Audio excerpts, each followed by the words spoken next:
Halo teman-teman pajak, selamat datang di tutorial kali ini. Di video ini kita akan belajar bersama tentang proses pengolahan dan pelaporan pajak mengenai pajak penghasilan pasal 23.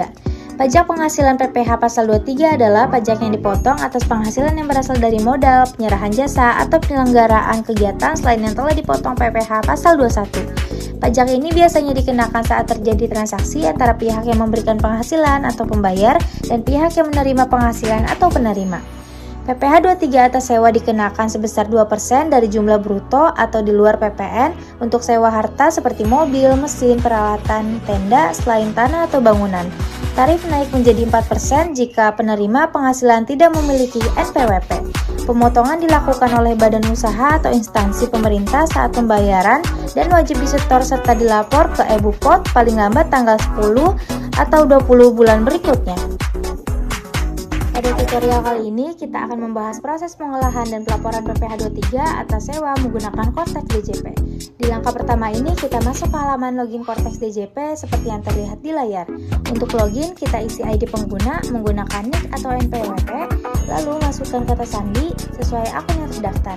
Dan ingat, kita login sebagai PIC atau non-pitch yang ditugasi untuk membuat bukti potong PPh 23, jadi bukan login sebagai badan langsung. Selanjutnya, pilih bahasa yang digunakan. Kemudian isi CAPTCHA sebagai verifikasi keamanan. Kalau sudah semua diisi dengan benar, langsung klik tombol login untuk masuk ke sistem Kortex. Setelah berhasil login, kita bisa mulai mengelola data pajak, mulai dari pembuatan bukti potong, import data, sampai pelaporan SPT. Pertama, kita akan buat bukti potong. Klik navigasi e-Bupot dan pilih menu BPPU. Tampilannya akan terlihat e-Bupot belum terbit. Untuk mengimpor data XML, kita bisa mendownload template yang sudah disediakan atau kunjungi link berikut. Scroll ke bawah sampai ketemu BPPU dan klik download. Lalu di Excel ini, kita bisa lihat lanjutan data pajak yang masih ada di Excel sebelum dikonversi ke XML. Di bagian atas terdapat NPWP pemotong sebagai identitas pihak yang melakukan pemotongan pajak.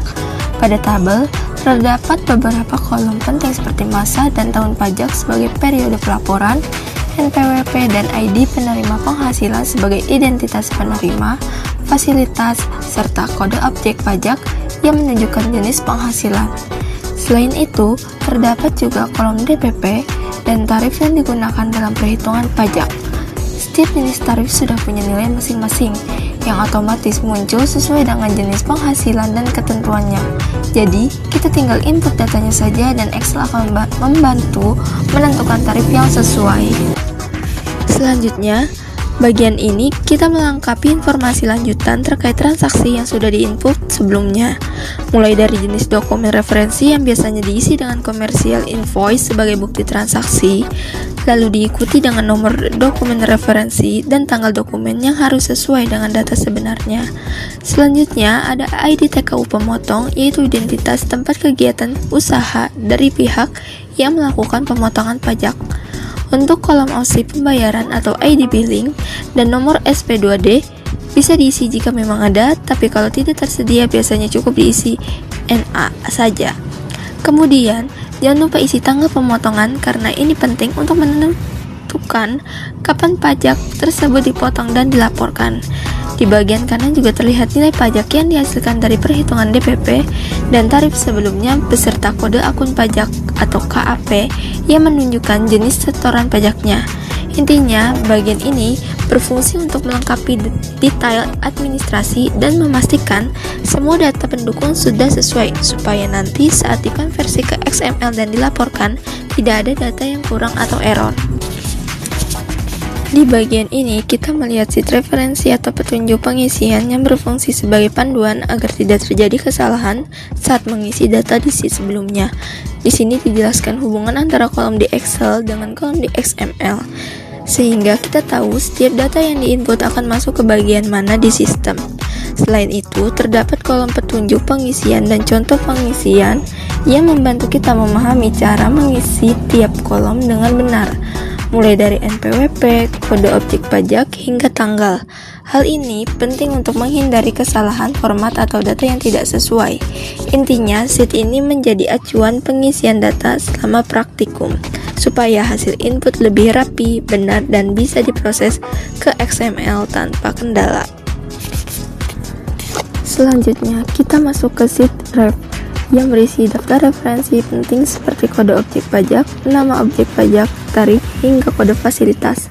Sheet ini berfungsi sebagai sumber data atau acuan utama saat kita menentukan kode dan tarif yang akan digunakan pada pengisian di sheet sebelumnya.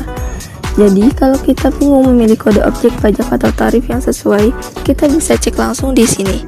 Di dalamnya sudah tersedia berbagai jenis objek pajak lengkap dengan penjelasan dan tarifnya masing-masing. Misalnya untuk dividen, jasa, hingga transaksi tertentu lainnya. Selain itu, juga ada informasi terkait fasilitas pajak dan jenis pembayaran yang bisa digunakan sesuai kondisi transaksi.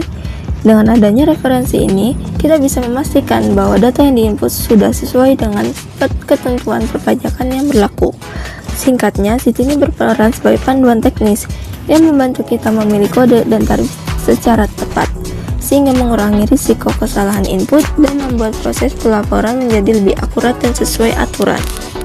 Selanjutnya, kita akan mengetahui cara mengubah file Excel menjadi format XML untuk diimport ke Cortex. Pertama, pastikan bahwa data yang sudah diisi sesuai dengan data yang wajib pajak punya. Jika sudah sesuai dan lengkap, pilih ke bagian file, lalu bagian bawah sebelah kiri kita klik option, akan muncul pop-up seperti ini. Pilih Customize Ribbon dan di bagian sebelah kanan kita klik centang pada bagian developer dan klik OK. Setelahnya, di bagian atas akan muncul menu baru yaitu developer. Kita klik dan pencet export. Kita beri nama file XML dengan pph23 atas sewa. Kita ekspor lalu file XML yang sudah tersimpan dan sudah siap untuk diimport ke dalam sistem Cortex. Berikut isi file XML jika dibuka. Pertama, masuk ke halaman Cortex wajib pajak dan di menu Cortex pilih navigasi EBUPOD, lalu pilih yang BPPU. Nah, akan muncul tampilan seperti ini dan terlihat EBUPOD masih kosong. Di sini kita akan input secara import. Pertama, klik XML upload dan kita browse file yang tadi kita simpan, lalu klik open file pada file XML-nya. Jika sudah, kita bisa mengecek hasilnya dengan mengklik monitoring. Nah, akan muncul tampilan seperti ini juga dan akan terlihat file XML-nya berhasil terupload atau tidak. Di sini, file kita tidak berhasil terupload karena MPWP-nya berbeda dengan template yang kami gunakan. Jika teman-teman wajib pajak berhasil upload, nanti tampilannya akan seperti ini.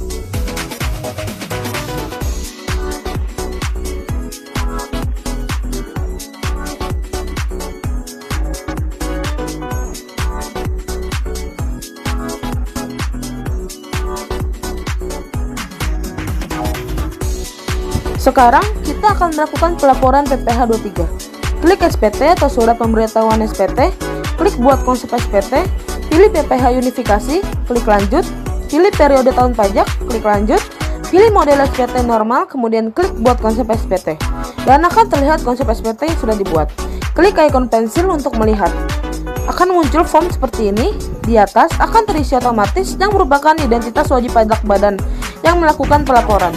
Lalu, pada tabel pajak penghasilan, kita bisa cek PPh pasal 23 yang sudah diimpor, di mana pajaknya sebesar 10.000. Scroll ke bawah, pada pernyataan dan tanda tangan, bisa checklist kolom yang tersedia. Bisa kalian cek kembali NPWP dan nama penanda tangan yang sudah terisi otomatis. Jika sudah sesuai, klik bayar dan lapor. Lalu, otomatis akan terunduh billing pajak. Setelah mendapatkan kode billing, silakan melakukan pembayaran. Jika sudah dilakukan pembayaran, maka konsep SPT akan berpindah status menjadi SPT dilaporkan. Demikian tutorial proses pembuatan e-Bupot dan pelaporan pajak mengenai PPh pasal 23.